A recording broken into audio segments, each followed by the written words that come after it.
उजाडू दे आज साकड हे माग, होऊ दे पहाट नवी.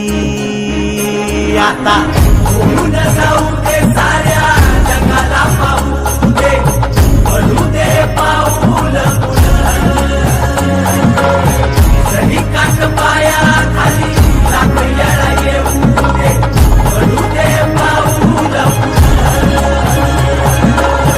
मोठी लढाई र लढू मातीसाठी र गड्या, मनगटाच जोर लावून. दाटला जरी अंधार एकजूट होऊ आज, दिवा देऊ तेज धावून. तू आभाळ आभाळ वादळ तुझ तू राजा, आसमानीच बळ धावली.